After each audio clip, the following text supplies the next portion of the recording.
The human janitor made the little mute dragon talk, but he didn't know his mother was watching them. The Galactic Research Station orbited a dying star, a monument to interstellar cooperation where dozens of species worked side by side. Among the brilliant scientists and decorated diplomats, James Chen pushed his cleaning cart through sterile corridors, whistling an old Earth tune that echoed off titanium walls. He was just a janitor. Nothing special. At least that's what everyone thought. The Draconeth were ancient, powerful, and proud. Their scales shimmered with colors that spoke of distant nebulas, and their telepathic abilities made them natural diplomats. But young Saract was different. Born without the gift of mental speech, the small dragon was considered broken by her own kind, a shameful secret that Ambassador Thericht hid behind diplomatic smiles. James first encountered the little dragon in Section 7, curled beneath the observation deck where stars painted the void in brilliant whites and blues. Her scales, which should have gleamed gold and crimson like her mother's, were dull gray, the color of shame in Draconeth culture. "Hey there, little one," James said softly, setting down his mop. He didn't expect a response. Everyone knew the ambassador's daughter couldn't communicate. The dragon's head lifted slightly, golden eyes watching him with surprising intelligence. James sat down cross-legged, pulling out his lunch. "Mind if I eat here? Gets lonely sometimes, cleaning up after everyone." He unwrapped a sandwich. "You know what's funny? Back on Earth, people thought janitors were invisible. They'd talk about their secrets right in front of me, like I wasn't even there." Saracht's tail twitched, the first movement James had seen from her. Over the following weeks, James made it a habit to take his breaks in Section 7. He'd talk about Earth, about oceans and mountains, about his daughter Lisa back home who loved drawing dragons, about humanity's stubborn refusal to quit even when the universe said they should. "Lisa's 7 now," James said one day, showing a hollow pic on his data pad. "Started school last month. She doesn't talk much either. Got some anxiety issues. But her art? Kid can tell whole stories without saying a word." For the first time, Saract made a sound, a small chirp that made James's heart skip. "Was that you?" He grinned.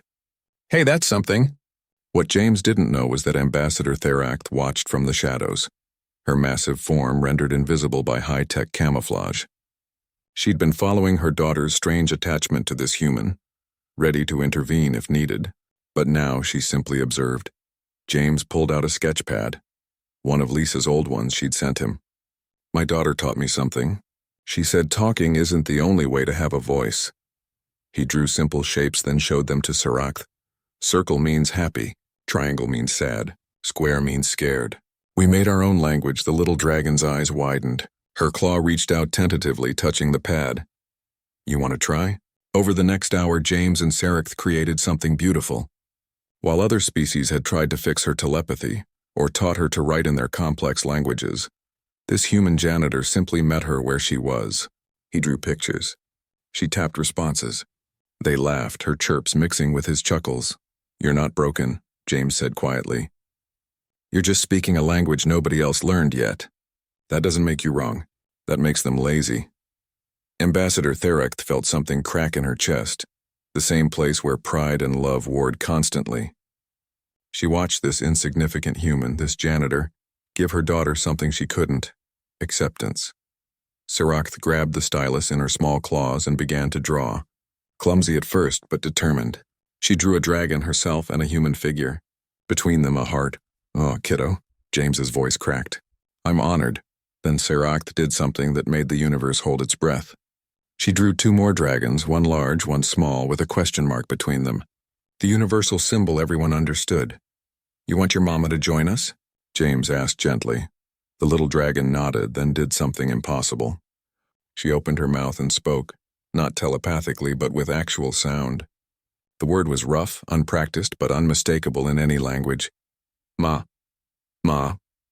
Thericht's camouflage failed as her concentration shattered. The massive dragon materialized, her scales blazing with emotion, shock, joy, and something that might have been shame. James stumbled backward, eyes wide. "Ambassador, I wasn't trying to—" "Peace, human." Thericht's mental voice resonated through the chamber, but now she also spoke aloud, her vocal cords rusty from disuse. My daughter just spoke for the first time in 7 years. 7 years I tried everything. The best telepathic healers, genetic therapists, meditation masters. Her massive head lowered to Sarekth's level. And a janitor with a sketch pad succeeds where they all failed. I didn't do anything special, James protested. That is where you are wrong.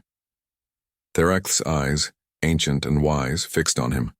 You saw my daughter not as broken but as different. You humans have a word, neurotypical. I learned it researching your species. You understand that difference is not deficiency. Sarekth ran to her mother, chirping and making sounds that grew more confident with each attempt. She showed her drawings, explaining in her new mixed language of pictures and words. My daughter tells me you have a child who also struggles with communication, Sarekth said. James nodded. Lisa. She's got anxiety, makes talking hard sometimes. Then she is blessed to have a father who understands.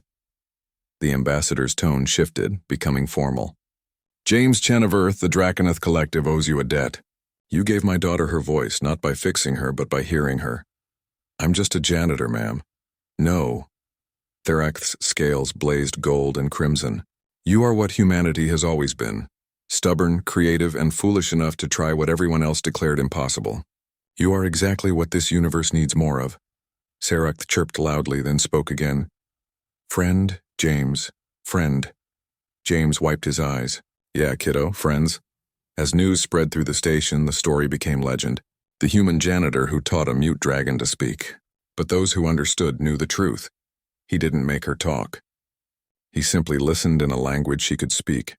And sometimes that makes all the difference.